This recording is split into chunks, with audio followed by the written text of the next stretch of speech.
dubartiin teena yoom takka gammaddee jiraattee beekti. Yoom yoo achi ol guddatee ormiin ol kuttee jettee maal godhaa gaddeebi'ee biyyeen taphata ijoollee waliin. Wallaahi akkasii bar gab jettee Amma maal kulfi neelaa badde alati yaandi bachuudhaaf hin dibatee Habiibti siin taa'u jira alatti hin gabboote maan kulfi harkaan banne alhamdulillahi rabbil alamin. Kulfi yoomillee taanaan harkaan baddu. Habiibti maaltu siin jedhe Habiibti namitti koomentiitiin jedhe fayyaa qabdiisiin. Kolo kolo. Wuti. Wuti kazi. Tumte akka maarfe. Namitti namitti hoola rabbeedhiti jaarsi irraa du'e fakkaatu tamataa qonoonoodha qonoonoo sangaa.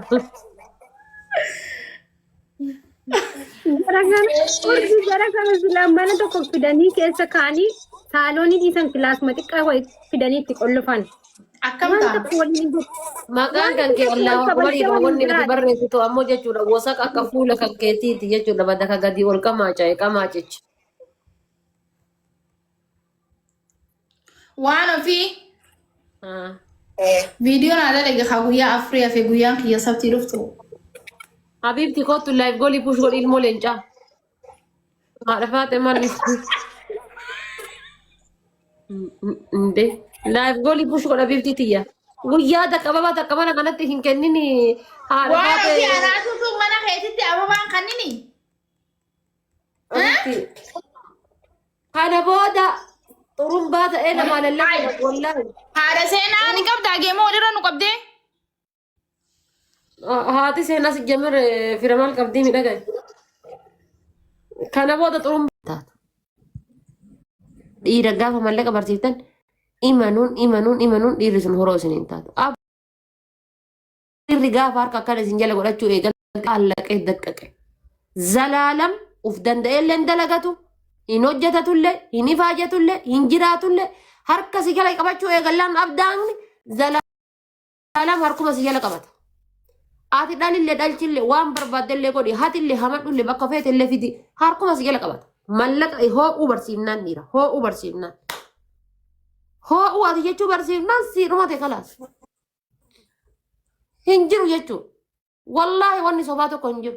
Dhiiruma biyya Arabaa du'uudii maalii jirtan akka hin dalaganne ka godhe shamarran. Wallaahi shamarran warroonni akka hin dalaganne dhiira gootan. Ka yuunivarsiitii jiru akka baratee barumsa san yuunivarsiitii wixxeetii ofiitti ol hin baan. Ka daldalarra jiru akka daldala isaa saniin ol hin baan. Ka nigdiirra jiru ka qonnarra jiru akka qotee qonni isaa sun bakka hin geenne ka godhee jedhe isinii fi isin nu shamarran takkas godhe.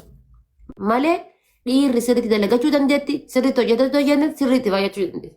Gaafati mallaqatti kennite wallaahi billaahi zeeroo. Zeeroo. Dhiirri tun gaafati mallaqatti kennite dhiira sadi jira.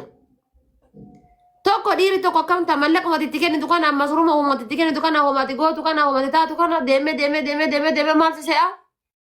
Haadha isaa si se'a bifti. Anama jaarsi abbaa manaa kiyya gisee ummaa naan jedhu ani hin fedhu. Ummaa ka jedhu jira maammayyee ka jedhu jira. Habibti maammayyee jechuun sun maqamaaf gisee siree irra gachiiseetiin jedhe waan inni eega uumaa kana waliin uume jechaadhaaf walitti garagaltan malee maammayyee jechuun sun bara haadha tiyyee jechuudha bara ummaa jechuudha ummaa. Sigale maammayyee gaafa sin jedhe akka maammaatis ilaala dhumatte yeneennaat. Hin jiru addunyaan biraa jechuudha. Sigale masruufuu barsiiftanii jennaan. Tokko ammoo jechuudha tokko ammoo dhiirri kabinnini mallaquma itti kennitu kana sirraa as fuudhee ni balleessiti jedhee kan wayiinsii godhee ati irra dhaabattee gara walitti hin jabeessini. Mallaquma itti kennitu kana sirraa as fuudhee wayiin godhee irra gassi dhaabee ofiillee ka gadhaabatullee jira. Sigale gassi dhaabee ofiillee ka gadhaabatullee jira. Namitti tan eenyu miyuutu godhee akkana dawwalti maal goote yennaan miyuutu gootanii komentii jedha haanni komentii jedha baasaa gaayis miyuuti jedha baasaa isinii galee jiraa jechuudha. Tokko jira habiibtiti yaa ofii hin guddanne yaa si hin guddifne yaa ofii nyaatee ittiin jiraatee jireenya gaarii ittiin hin jiraanne ofiiyyuu isaafuu hin dabarre hadhallee jechuudha surreen hudduma keessa gadi fiiddi. Caamama namaa kana kireeffatee godhata kadhatee godhata. Listii rooma xaragaa barandama namaa bula caatima kana bichaa. Anjala barandaa namaa olii gad deema. Rifeensuma kana bichaa akka maraattu dhawu.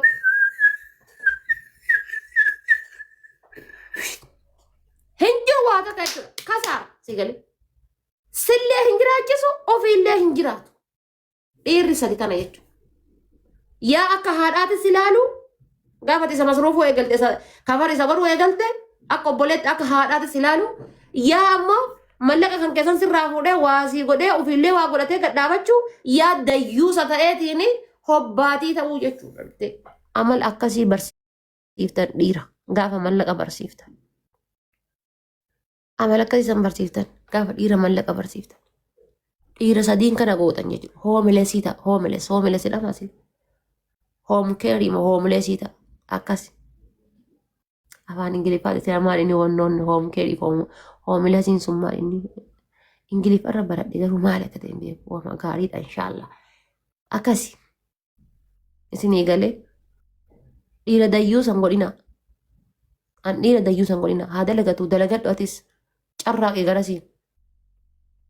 Carraaqe garasiin dalagadhu. Birriin mallaqa bitti malee jaalalan bittu. Garuu bakka inni du'eetiin jedhe kafar gootee bakka inni kufee kafar gootee yoo kaafteetiin jette homaa rakkoon qabu. Gin muluu ba muluu laqaq. Dhalaan akkamitti dhiira horatti haadha faatee mi'a dhiisee bifti yaa dhiisime dhalaan akkamitti dhiira horatti hin jedhini. Warri amma ilmoota akka kuruphee ilmoota akka buusee biyyaa bahe kunniin maal godhaaran biyya arabaa irratti yoo ati yaaddu assaa biyyalla. Ilmoota ilmoota gataniitiin takka dhalaniitiin biyyaa banii biyyaan baa jiran kun maal godhaa jiran? Maaliif biyyaa bayan? Yoo ati ilaaltume indaa hassaabat. Maal godhuu bayan ilmoota takka gataniitiin. Fuudhanii oduu ilmoo isaanii iyyuu hin dhalin maal godhuu biyyaa bayan? Waggaa takka booda maal godhuu baasa boodatti baasee biyya irraa darbe. Yeroo ati ilaaltu maal godhaa jiran? Harma ummaa isaanii hoo'isuuf biyyaa bayan immoo ilmoo isaanii bira dhaqan. Turistii deemanii. Dubartiin teena yoom takka gammaddee jiraattee beekti. Yoom. Kanaafuu shamarran keenya isinii himee jira. Isinii himeera. Birrii ji'aan yoo argatte warqeen bitadhu mormatti diradhu yeneen naati. Argattee miti mallaqa kan kee warqeen bitadhu mormatti diradhu giraama takka. Giraama lama mormatti diradhu birrii yoo harka qabatte si harka baate ayinaawu. Mormatti diradhu giraama takka bitiiti. Keessattuu warri ilmoo qabdan faatii. Ilmoon tantee boru bu'aa bayii hedduu waa hedduu sirraa eeggatti. Heerumtee osoo isa dhiiftee kabiraa heerumtee tinyette isaan adda baatee kabiraa heerumtee iyyuu ilmoon tantee gargaarsa haadhaa sirraa barbaaddi.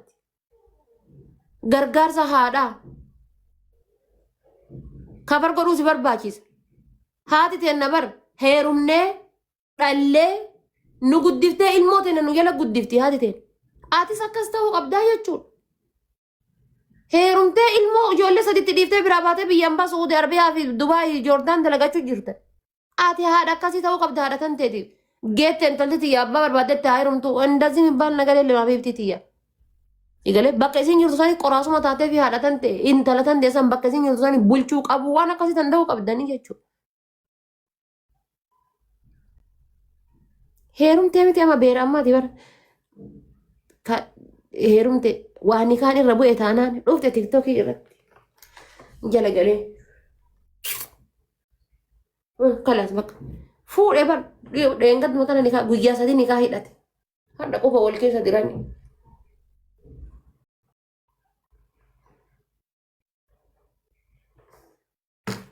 Online follow tiktokii bicha wal fuudhu jirtanii follow tiktokii qofa. Follow tiktokii bicha heerumte haa jiran. Follow tiktokii qofa. Follow tiktokiitiif. Waan biraatti waliin fuutan. Fide. Asirra kaayate lubbiyyee lubbu. Kaayee waan godhi kaa. Jaartiin tantee maashaallah ni bareeddi. Jaartiin tee ni bareeddidha jiran. Galatama orooti oro galatama oro galatama. Ish fokkata dayyuusa. Naashin akkootan